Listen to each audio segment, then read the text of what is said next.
Welcome to Vice and Easy, your podcast for all things Miami Vice, with your host, Marina. Hello, and welcome back to Vice and Easy. Thank you, as always, for liking, for subscribing, for telling your friends. This week, we actually have a really good episode, one that I really enjoyed, and I really enjoyed rewatching, and I really enjoyed all the nuances. And not only that, we got really big guest stars. Baby-faced Viggo Mortensen, Lou Diamond Phillips, and Annette Bening. Let's get into it. Now, this week, I'm going to use a synopsis from Miami Vice Wikia. The IMDb was a little long-winded in its summary. All right, so this week, episode 19 of season 3, Red Tape. Tubbs goes to extreme lengths to root out the source of a leak in the department. We'll elaborate on this a little bit more. That's like a very concise way of saying it, but buckle in. This is a good one. Crockett and Tubbs are supposedly, because sun is bright out, they're supposedly meeting up with two rookies at 6 a.m. for a search warrant. Basically, these guys don't have their gold sergeant badges yet, so they're in Crockett and Tubbs' jurisdiction, so they got to get them to tag along with it. Now, Tubbs, remember 2 episodes ago, went on vacation with Michelle. Now he's talking about Camille. Y'all move pretty fast, right? Like, taking a vacation with someone is a pretty serious step in the relationship. That's just like not someone you like have a couple dates with and go in a relationship with. So I was like, wow, okay, like what happened to her? She was beautiful. Keep her as a series regular.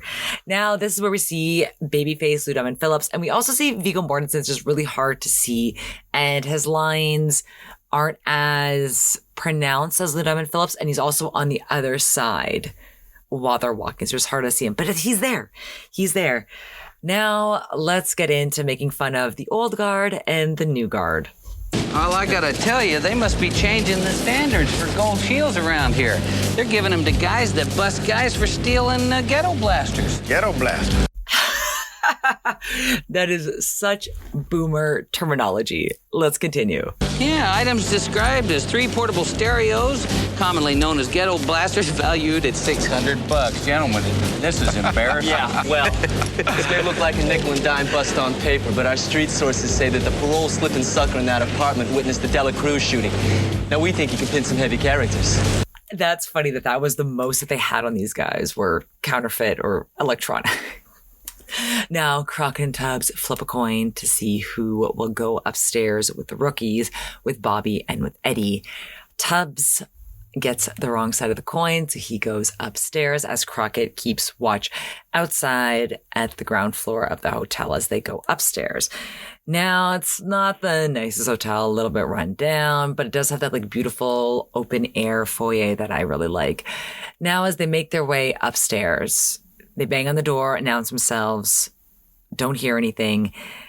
As Eddie, Viggo Mortensen, body checks the door to gain entry, an explosive goes off and explodes. Eddie is thrown back with debris cutting his face all over. Tubbs yells at Bobby to go get help while he holds Eddie, and Tubbs is really distraught. Now, after the cold open, Crockett's voiceover is talking about the incident, and he ends up talking to Castillo and a special investigator on the scene. Lou Diamond Phillips is taken to the hospital, and the investigator will talk to him later. Now, Tubbs is rightly pissed because it turns out this is not becoming a coincidence, it's becoming a pattern. It's all on the floor, man. Just like that Broward cop that walked into a room full of ether 10 days ago. Come on, pal. Take it easy. Easy! Just like that Broward cop. How about the cop in Hialeah? Or the cops in Coconut Grove that ended up serving search warrants on empty warehouses? Let's talk about what happened here. Because officially they are still listed as 3 separate incidents on 3 unrelated occasions. Yeah, different cases, different suspects with the same result. They all knew that the cops were coming. And that's one of the possibilities that I'm here to investigate. Let me lay a flash on you. Somebody is leaking information on our search warrants. Let's take this someplace else. Come on. Yeah. So Tubbs is rightfully pissed. He knows this is a pattern, and he knows that this is something that is putting all of their lives in jeopardy, and they're not taking it seriously. They're deciding to investigate as 3 separate incidents, even though, like Tubbs said, the result is the same. And it's this time at the scene that Special Agent McIntyre comes on to the scene. Now Tubbs gets to talk a little bit more and get not great news from another special agent who basically says that their hands are tied.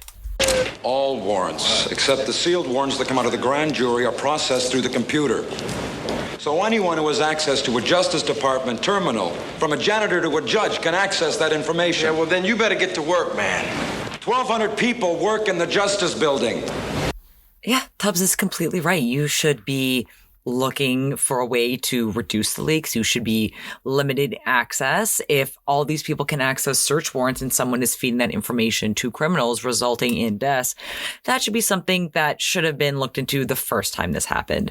So now that it's 3, I don't blame Tubbs for being rightfully pissed. And he has this great line that I did not clip.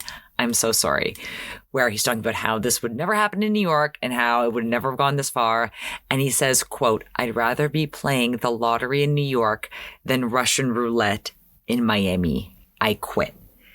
Whew. And then at that time, Metro comes by to let them know that Eddie has died. He did not survive surgery.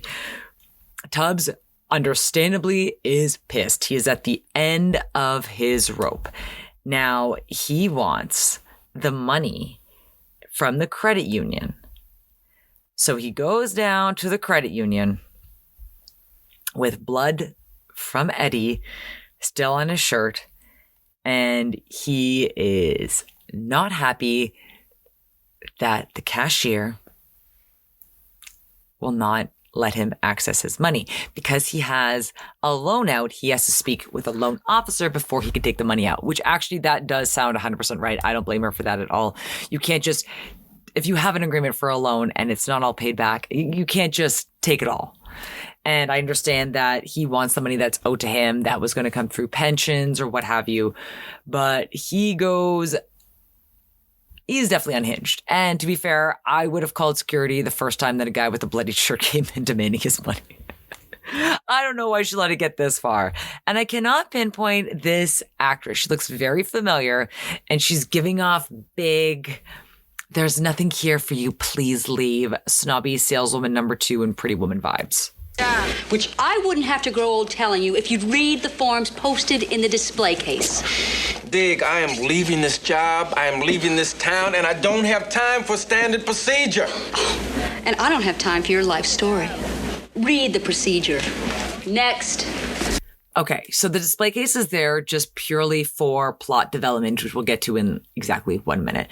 So looking at the picture I took of this display case, I don't see any procedures. I understand that I can't zoom in all the way. They look like checks and forms. Not forms. They look like checks and certificates. There's goldenrod, there's pink, there's white. They look like receipts. And then there's an ad with a guy who's handcuffed and blindfolded. And the copy says, "Ask him why there is so much crime in Dade County."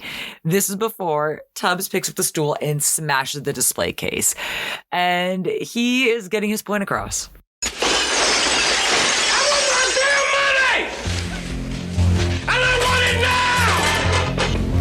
When you're waiting for that direct deposit to hit, man, I know the feeling. Also, I think I was playing these clips last week, but I always just love a Tubbs yelling scene. I know we all look alike to you Southern crackers. Damn it, Alicia! For God's sake, why don't you open up your mind and your eyes? This is like my version of ASMR. I think because I know that he's very introspective and quiet. I don't feel an air of violence when he's yelling. It's just kind of sassy. So I think that's what I really enjoy. Just yelling. Oh my God. I could just especially, when you're in the car with your significant other and they're driving and you're just, being a little passenger prince or princess and you're supposed to be directing them and they miss their exit. And then it's oh, that would actually be exactly how Tubbs would be feeling. For God's sake, why don't you open up your mind and your eyes? Sorry, I could just play these all day. Let's get back to the story. So while Tubbs is pissed off, but he's directing his anger at the wrong people. Let me just say that. Well, let's check in. So Bobby, Lou Diamond Phillips, is at the hospital and he has passed away. Castillo is there to comfort and console him. And again, this is very interesting because Stand and Deliver was also Lou Diamond Phillips and Edward James Olmos in kind of a similar mentor-mentee relationship. But it's actually quite a nice message and a sentiment that Castillo is expressing to Bobby, who's also rightfully pissed. And similar to Tubbs, is possibly going to direct that in a way that could hurt his future. You made reputations to be proud of. The best you can do for him is to maintain yours. You gotta find who did this to him. Let us take care of that. I think that's such a beautiful thing to say to someone in your field. You made reputations to be proud of. I really like that. Again, Castillo is a man of very few words, opposite of me, but like he chooses them very, very well. Now, another guest star is about to pop up. Why, it is baby-faced Annette Bening. She is sitting in a beautiful office, by the way, with indoor plants, tall, high windows, a little succulent pot. She's wearing green, looking like $1 million. And she gets a call from the special investigations agent McIntyre that was on the scene. He asks her to look up Ricardo Tubbs. She recognized that name, but not in the same way, because she knows that he just got booked and picked up by Metro at the credit union. So very interesting. So we now know where the leak is coming from, because then we get to the cover art of this episode where she's putting in his name to access his file in this system. Now, Tubbs is currently arrested. Took 3 officers to take him in. Castillo gets the call outside of the hospital. So we have a lot going on in these next few scenes.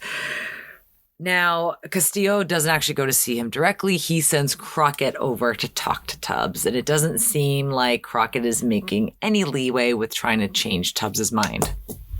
If the department doesn't give me what they owe me, if they don't cough it up, I'll get it off the street. Let me tell you something, pal. You start dealing with loan sharks and Castillo will do more than suspend you. Who's Castillo? Whoo! Stone cold. This is a very different side of Tubbs. And I do kind of appreciate the grittier side of Tubbs that we get to see, because I like that he's such a gentleman. He's so charming and classic. And then he is stone cold, straight to business. I see definitely some Scorpio placements. I could definitely see a Scorpio moon with him. I have one too. Now, Tubbs goes back to OCB at night, runs into Switek. Switek wants to check in on him, see what's going on. Tubbs responds thusly. What are you doing? You're a trained observer, right? What's that supposed to mean? Why don't you just take care of the 6 inches in front of your own nose?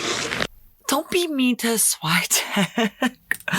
Oh, that hurt. Like, I remember when I watched the episode, I was like, more, but Switek still is trying to reach out to him. Don't you think I wanted to roll over when Larry got whacked? Hell, I wanted to get out of this pit more than anybody. But I'm still here. I just thought you needed somebody to lean on. Fine. Just consider yourself leaned on.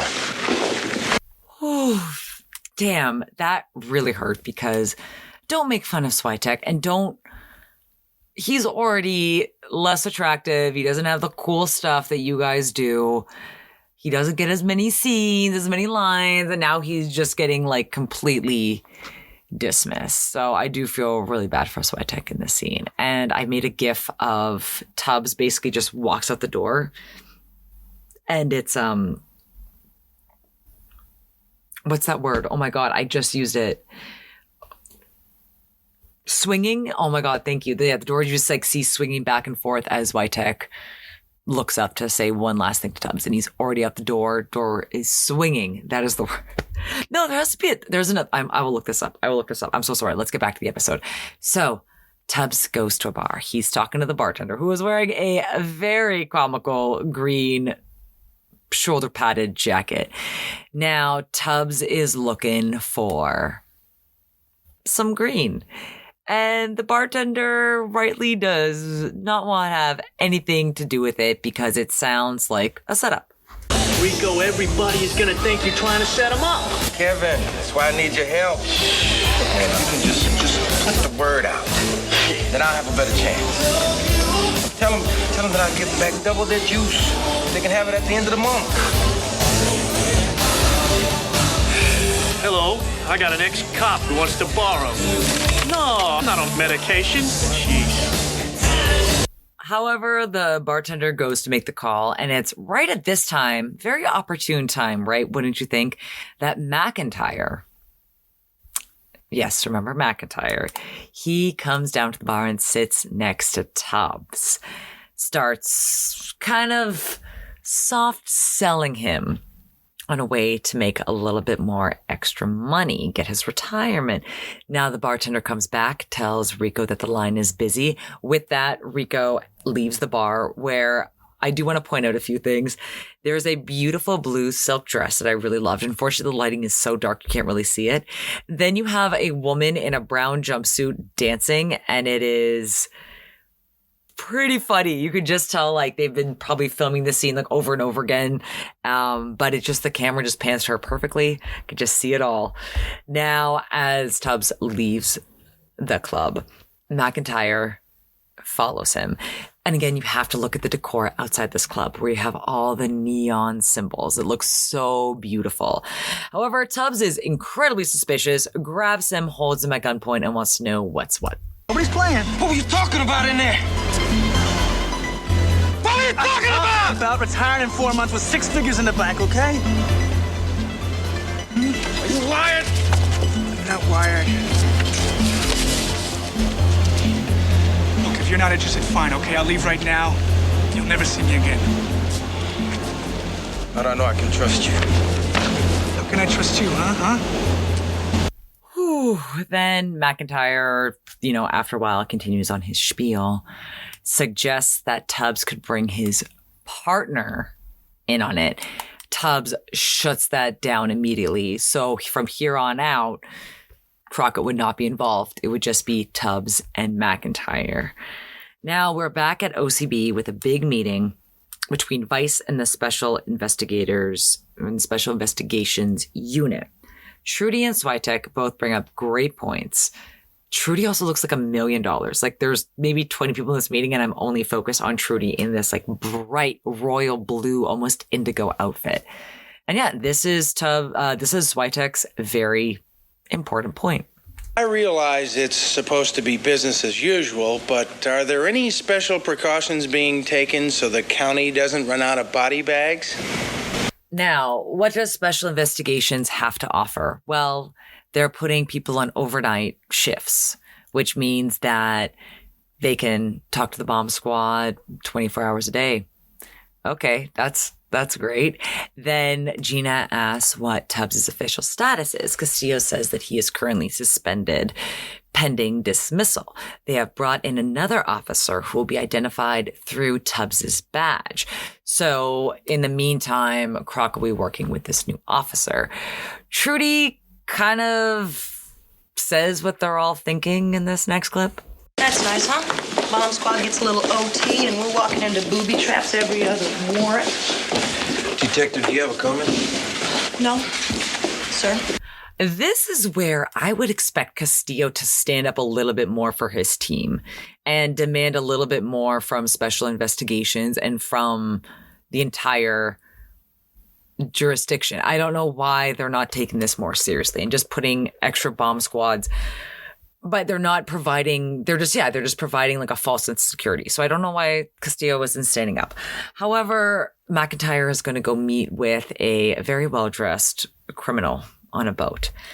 McIntyre is going to tell him the good news that he now has a vice cop who can give him files and info, not just search warrants that he was getting before from his girlfriend, Vicky.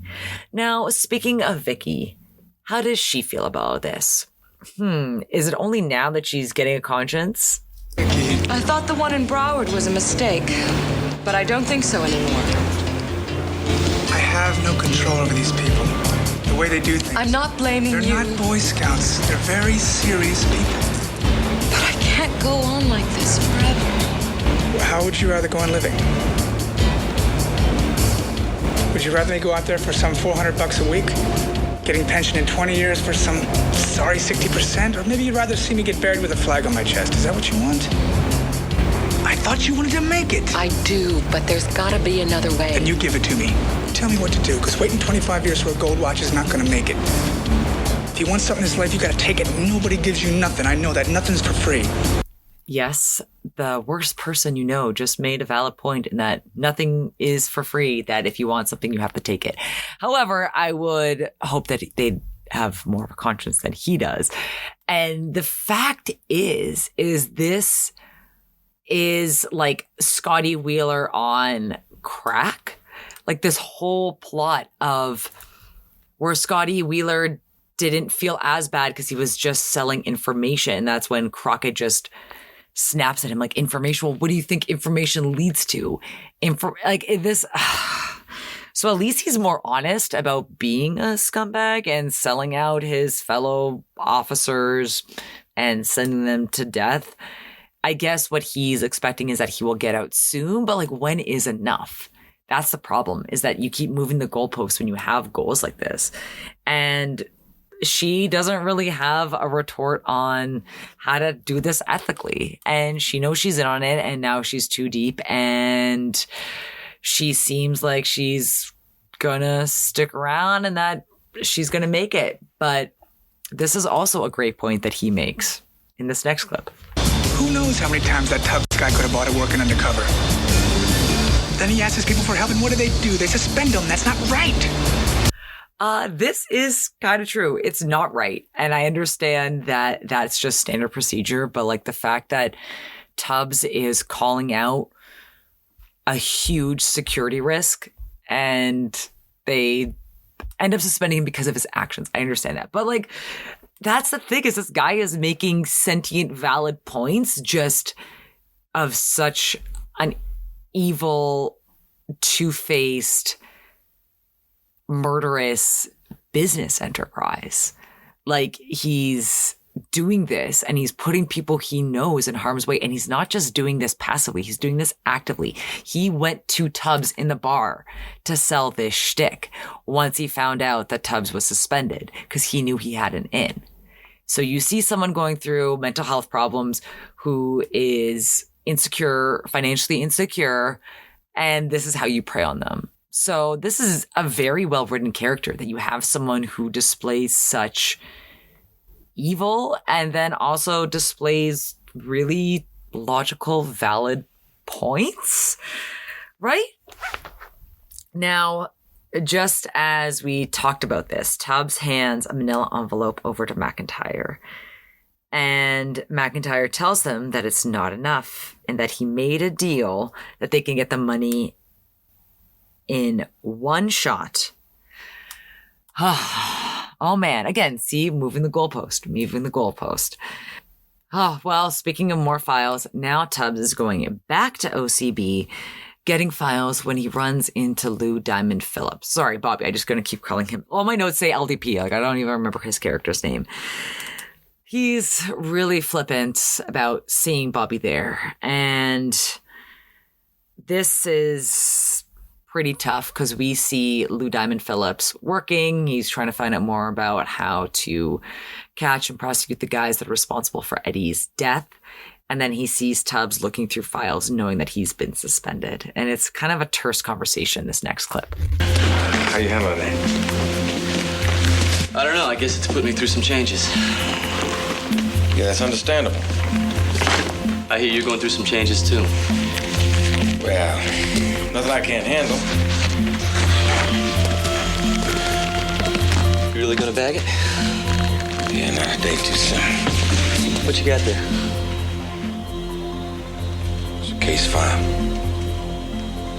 Someone I gotta sign off. Well, look, before you sign out for good, man, I gotta tell you something. Backing out is a weak play. I think you're doing the wrong thing. Yeah, well, who you to judge me? Teeny bopper? Trying to cowboy your way up the top of the ladder. Man, I was working the New York streets when you were buying corsages for the prom. Maybe so, but I've been around long enough to scope someone sneaking out the back door. Well, call it anything you like. I've been shot, and I've been let down one too many times. The last thing I need is some punk cop in my face. Yeah, punk. You're the punk! And he died a better cop than you ever could have been! Whew, definitely strong words coming from Bobby, and honestly justified. I have a feeling any of us would feel very similar if we're in the same situation. Now, after Tubbs leaves, Diaz goes to the file cabinet, notices that Avila's folder, his jacket, is missing, puts two and two together, and at this time Tubbs calls McIntyre to let him know that he has Avila's file. Not only that Vice is going to be doing a bust on the warehouse in the morning. Cut to the morning. McIntyre and Avila stake out the warehouse, while Crockett and not Tubbs, sorry, I forget his name. I know I need to get a little bit better, but like sometimes I'm like, do these characters even warrant me to memorize their names? I'm just going to call him not Tubbs, temporary Tubbs, fill-in Tubbs, substitute Tubbs. There we go. Let me rewind this back. Crockett and substitute Tubbs pull up and they go check out the warehouse. Now, as they're pulling on the door, obviously they have to expect something to be going on. So they're being very careful about it. Crockett's the one who initially pulls, but it's not Crockett that opens the door. Once he opens the door of the warehouse, he is shot in the chest with a shotgun and collapses. Now, I did make a gif of this, and before you think that I am cruelly insensitive, hold on just a minute. This is now the third shooting in 2 weeks, according to the news. However, once he's in the ambulance, we see some familiar faces. We see Gina, we see Trudy, and we see substitute Tubbs wake up and show that he's wearing a bulletproof vest, which is why I made the gif of him getting shot, because it all works out. Now it turns out, luckily Tubbs did not go bad. Tubbs has actually been working with Vice to expose McIntyre, to help to get warrants and to figure out where that leak was. Now that he's working with McIntyre, he's hoping that he has enough that he can bust him. So this actually made me feel a lot better, because I was watching this entire episode really thinking that Tubbs had gone off to the dark side, and it really did hurt. And honestly, Tubbs, let's give credit where credit is due with his acting abilities, because I legit thought that he had turned his back. Now, I understand, I'm not sure when this happened, because we don't get to see the behind the scenes, machinations of this plan. But I'm assuming it was after his freak out at the bank. Which, to be fair, I kind of, like, the more I watch it over, I'm like, I would also be pissed. But then it's like, okay, put yourself in the person behind the counter shoes. There's not really much they can do. And he still owed money. But let's rewind this back a little bit and actually focus on the story in question. Lou Diamond Phillips, Bobby Diaz, is currently listening to the news about the third cop shooting. Keep in mind, Diaz saw Tubbs yesterday at OCB, did not see him directly pluck Avila's jacket out of the file cabinet, but has put two and two together. So Diaz has no background knowledge that Tubbs is actually working with Vice on this. He thinks Tubbs has gone rogue and that Tubbs is selling out his own. Now, McIntyre calls Tubbs to tell him some not so great news about what's going on. And unfortunately, Tubbs is going to play along in this next clip. Yeah. We gotta talk now. Our deal was for tonight. You bring my money. I know what our deal was. Everything's changed. And nothing's changed, McIntyre. You listen to me. This whole thing is coming together right now. It's on their terms, you understand? And we only got one shot at this thing, so you play ball with me and you're gonna be out of here with everything you need by this evening, all right? You gotta give me more time. I got some other things I gotta do. Cancel them. I'm on my way. When everything has changed in a plan like that, that's usually not a good sign. Now, Tubbs is at the payphone making this call to McIntyre while Bobby Diaz, Lou Diamond Phillips, is sitting in his beautiful car. I want to say that I pinpointed this. I think I have it in my notes of what car exactly it is. I want to say it was like a vintage Camaro. Beautiful, beautiful, beautiful car. And then as he leaves, he puts on a song that we have definitely heard before.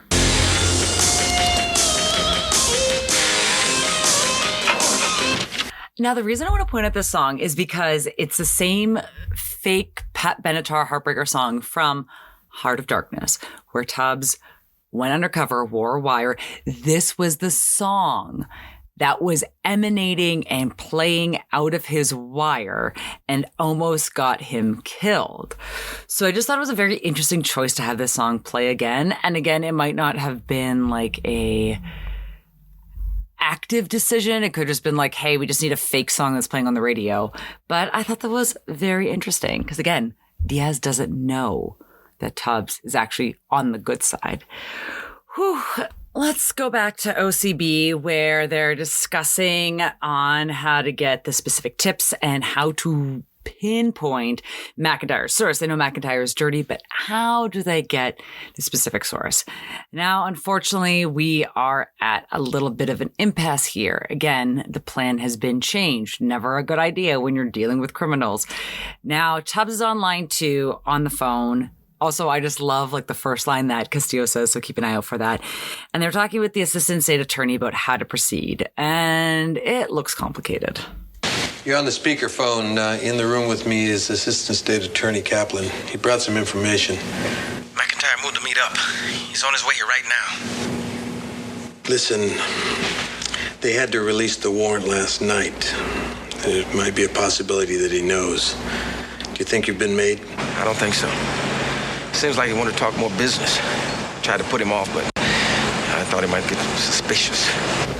Let Tubbs pop McIntyre. Hold him until the backup gets there.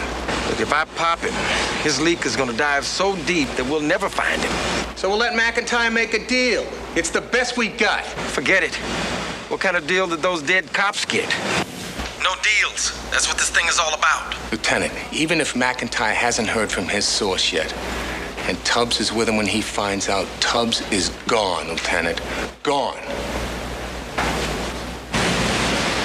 He's here, Lieutenant. You're there. It's your call. Just find that leak.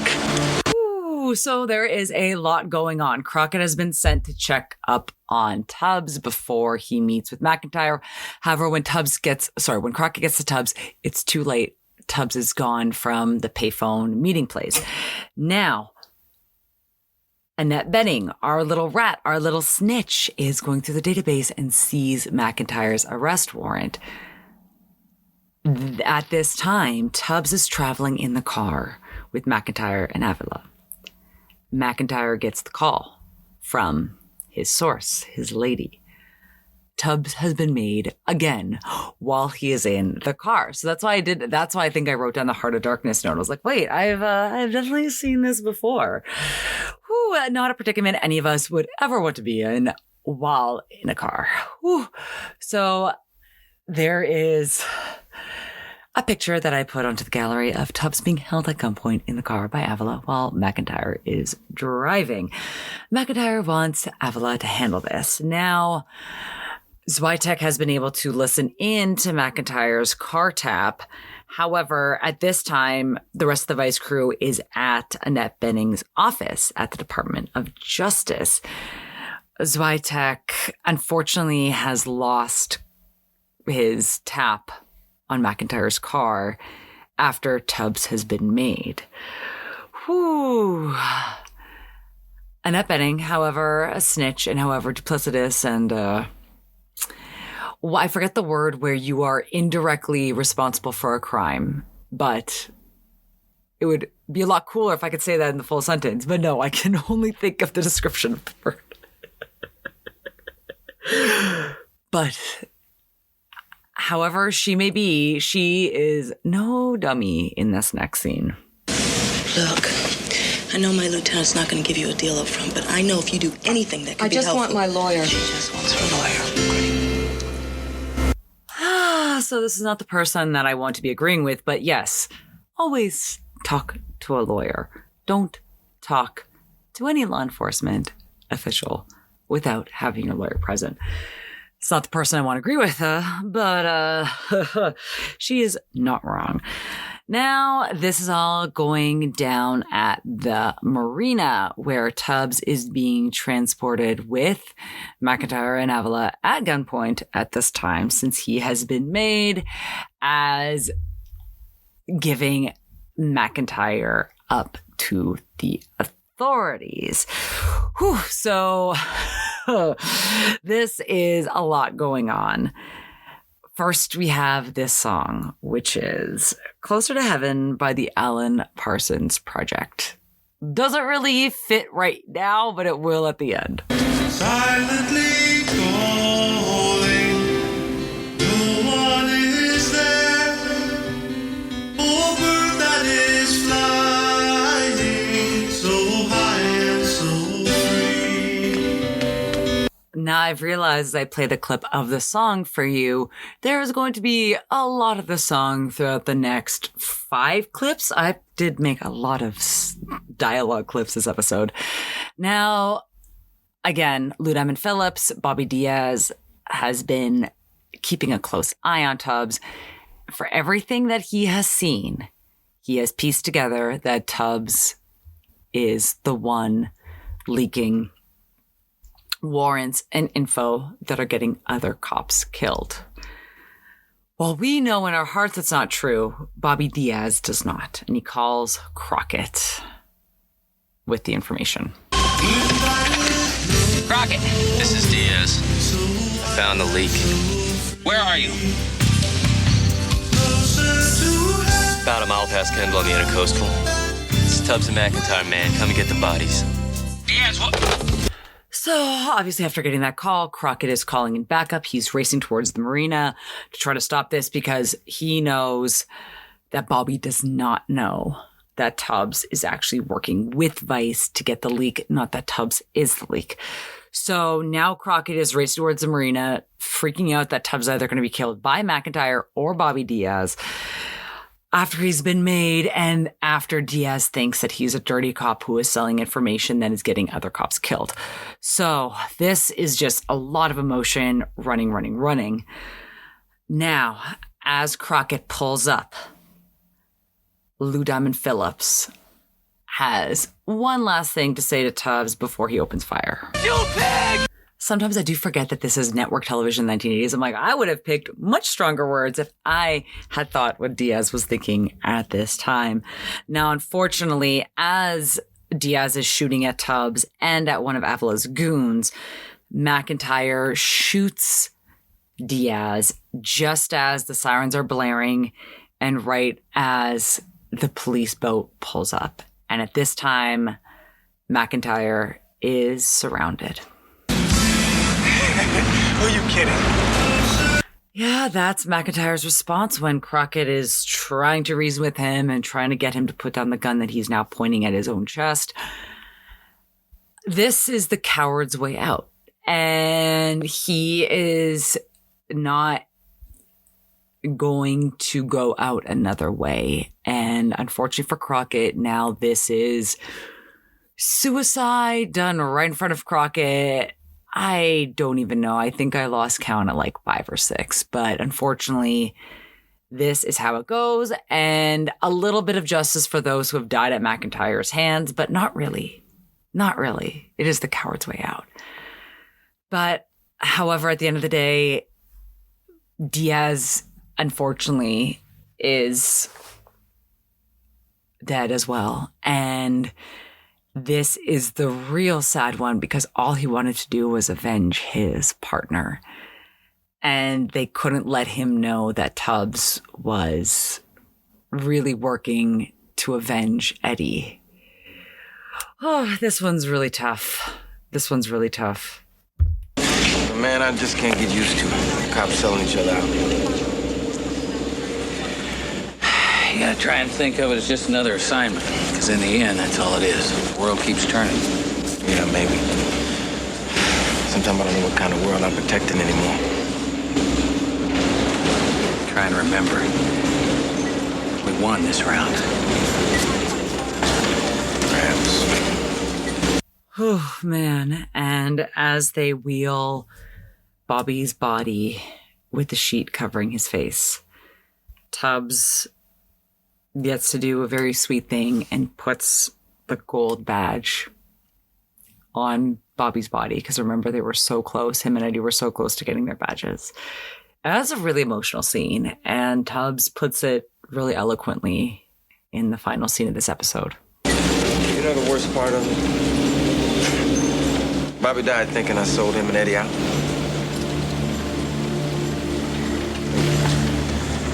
You have to believe he heard you, man. Whew, that's really tough to deal with, and that all of his efforts to stop somebody that was responsible for his fellow cop's death, and at the end of the day, another cop has died, another young cop, with his dreams unfulfilled. But this is a really nice parting message. For you and Eddie.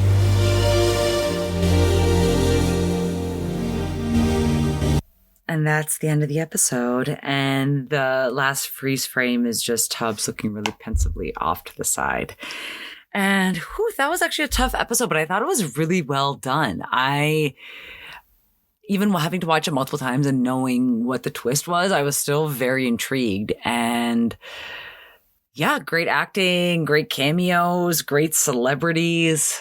I'm definitely one of the better episodes of season 3. So let's change things up a bit and let's get to some Vice tea. It's been a while. Now, Annette Bening, super baby-faced, if I remember correctly. Sorry, I did the research for this episode like weeks ago, and then I did not write it all down. So it's all up in my noggin. I want to say this was either her first television roles or one of her first roles. And I have to say she was really good in it.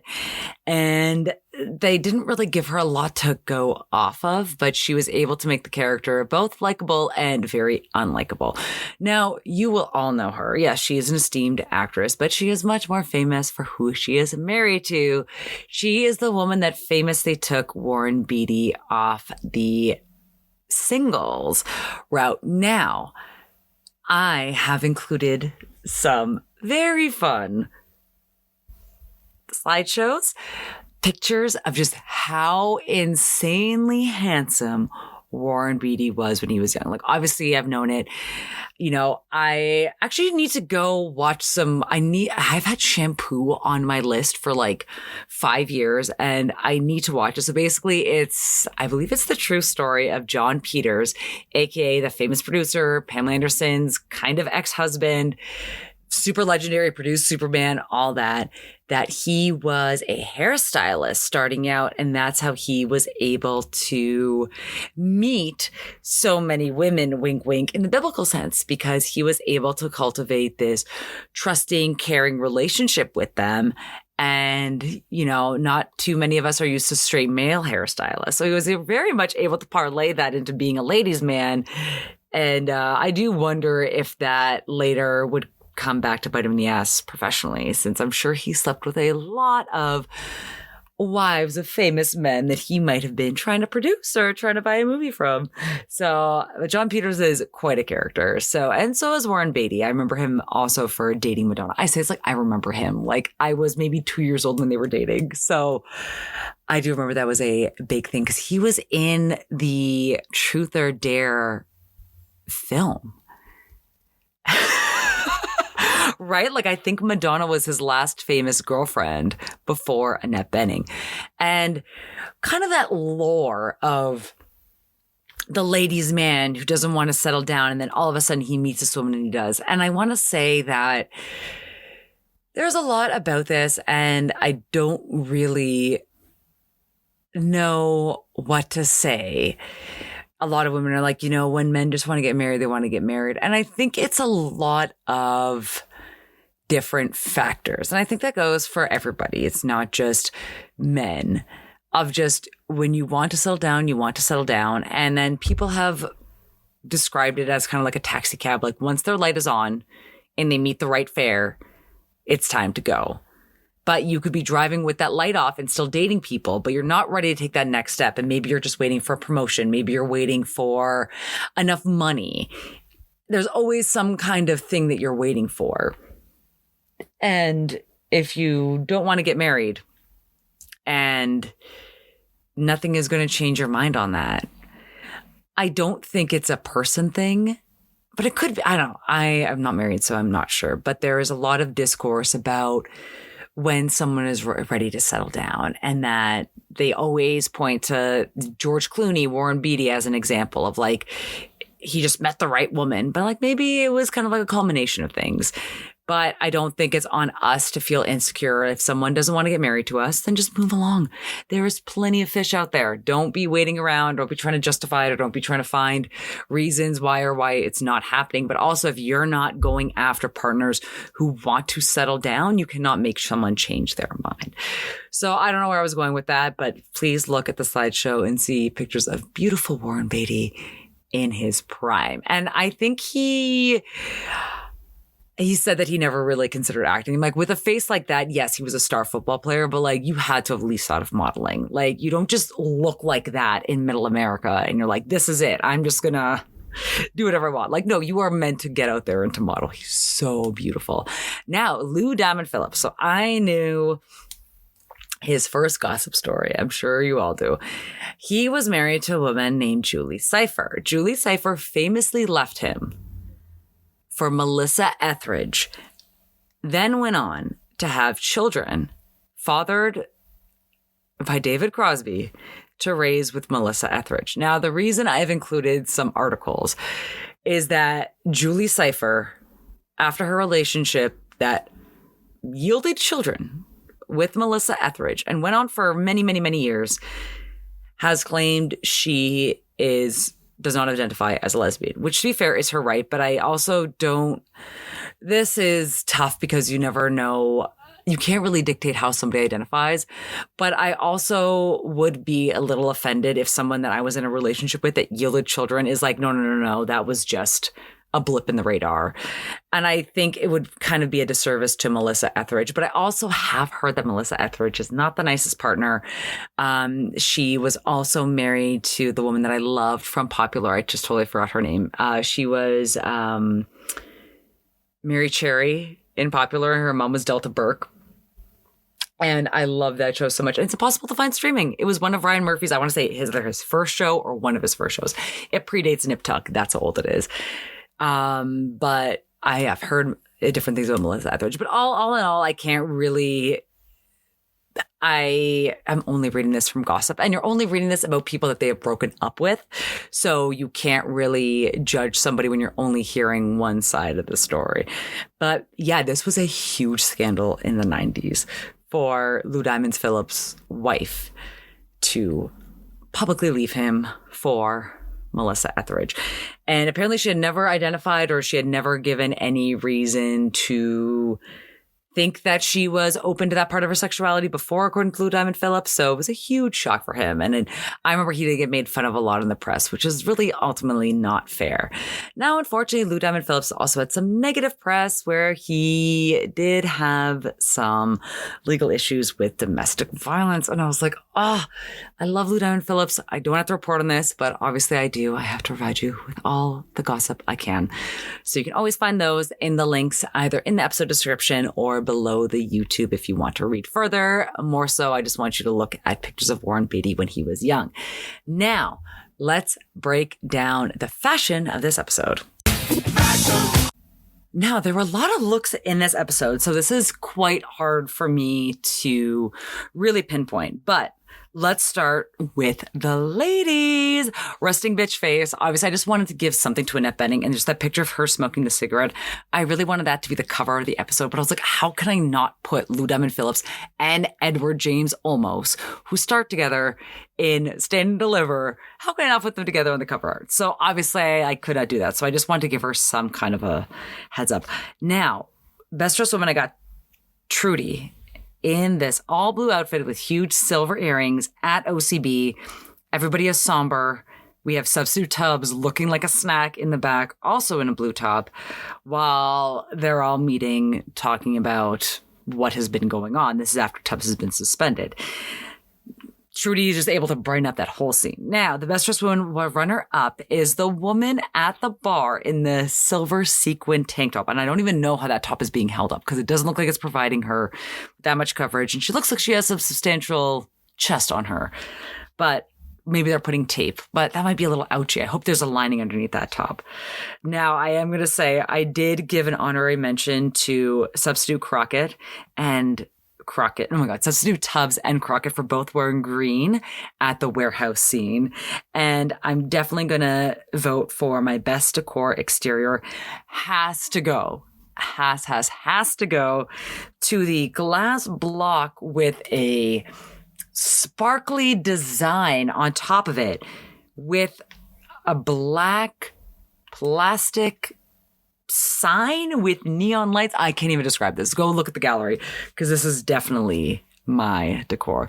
But I really wasn't able to pinpoint on a best dressed male for this episode, so I just decided to give it to all the ladies.